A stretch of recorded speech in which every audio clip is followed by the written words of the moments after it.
And what do you call these series of 3 ice swims? You have a very catchy name. It's the Patagonia cold water. Yeah, the Patagonia cold water or extreme cold water challenge. Yes, it is. And we've got a Facebook group. Yes. And everyone is welcome to join the page, and we will put daily update and pictures and horror stories there as we go through Patagonia. Great. I've never been there, but apparently it is. Rachel from New York told us about the place. It's going to be experience of a lifetime.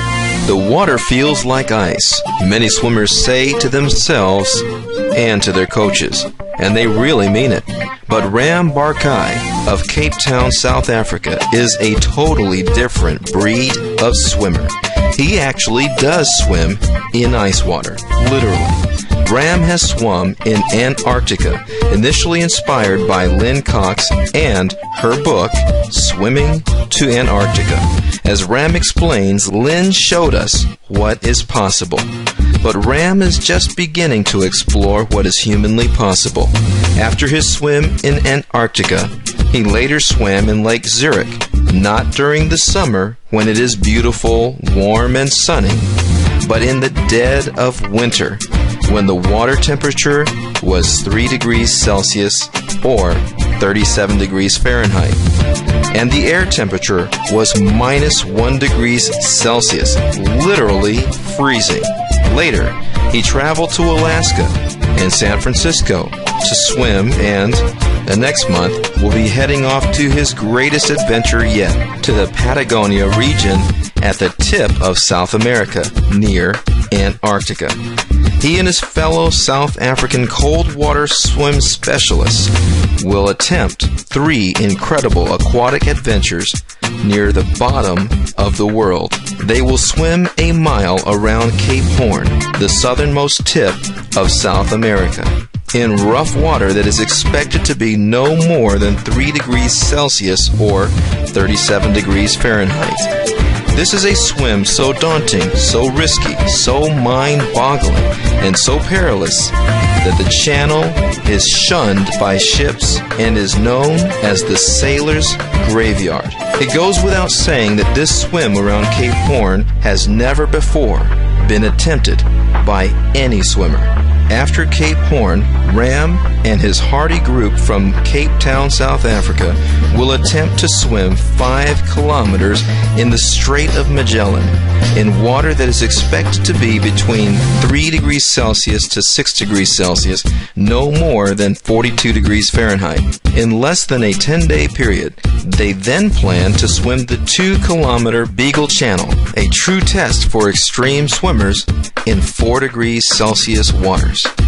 Like Cape Horn and the Strait of Magellan, the swimmers will face enormous risks in the Beagle Channel in the southernmost part of Chile.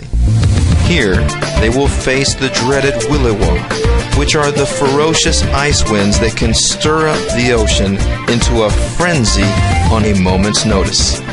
No wetsuits, no neoprene cap for these men. All members of the International Ice Swimming Association that Ram founded. Ram's definition of an ice swim? At least 1 mile in water less than 5 degrees Celsius or 41 degrees Fahrenheit. Now that's a tough bar to reach. But he has already received the prestigious red jacket of the Ice Swimming Association 4 times. In his Open Water Wednesday interview, Ram Barkai explains his preferred type of swimming, how he prepares, how he gets in the water, how his body reacts, what his mind goes through, and how he protects himself from death in his ice swims. This Open Water Wednesday is an interview that may shatter what you think is physically possible.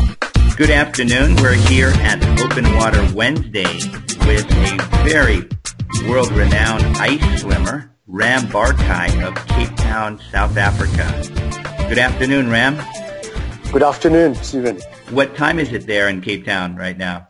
It's 10 to 3 in the afternoon. 10 to 3. And I've got to swim in the sea at 4 o'clock. So we swim in the sea every day now. Yeah. Training. What is the water temperature now? It varies. Yesterday was about 14. The wind is blowing now, so it's probably going to be closer to 11 degrees Celsius, which is nice. Yes, which is nice. It's a nice term for cold water.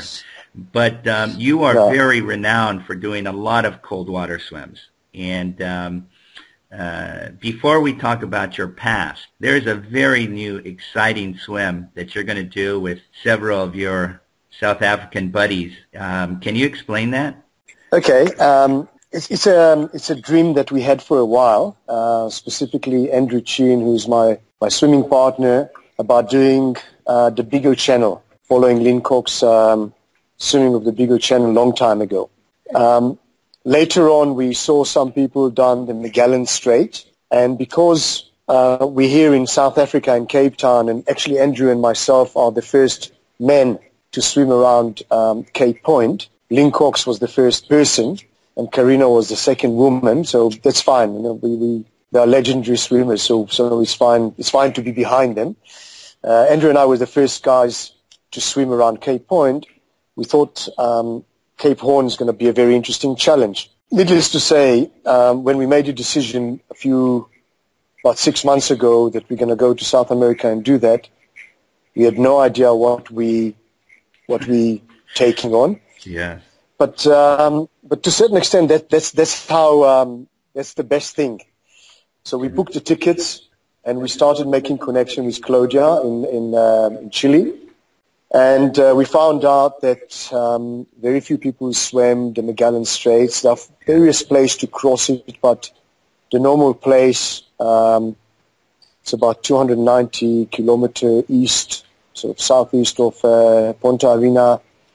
And it's about 5 kilometer where the crossing is.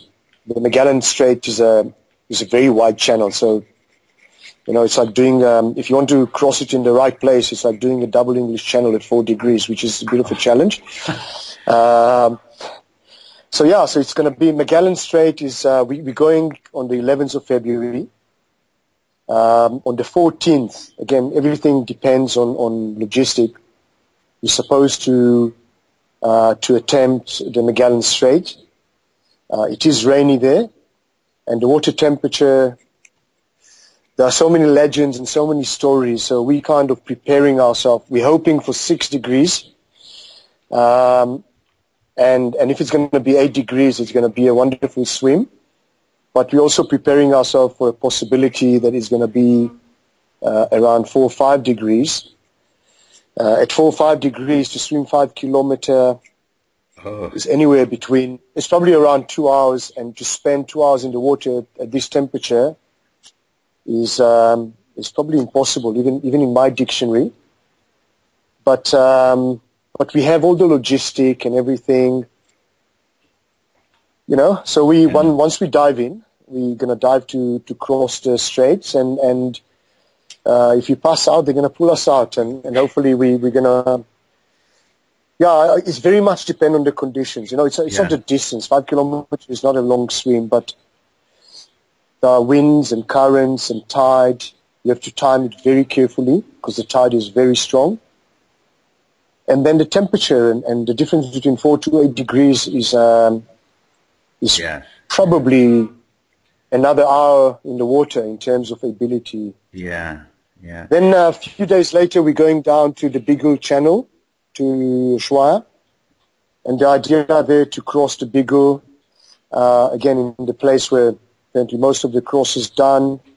It's about 2K swim, which the distance is fine, but the temperature again could be around 4 or 5 degrees. There's quite a few glaciers there, but I think that's something that I'm less concerned about. Just again, time spent in the water. We should be 30, 40 minutes in the water, and it's fine. And then we're going down to Cape Horn, and that's, you know, no one done this before. Logistically, it's a very complicated because it's a bunch of massive rocks, and we hired a boat with some support.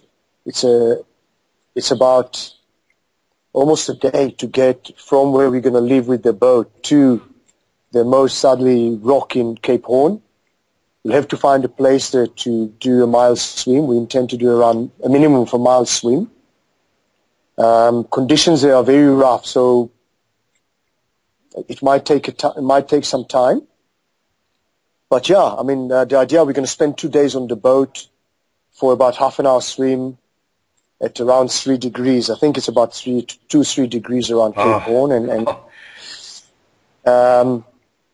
Yeah, I think that one of the biggest things that concerns me is the Magellan Strait.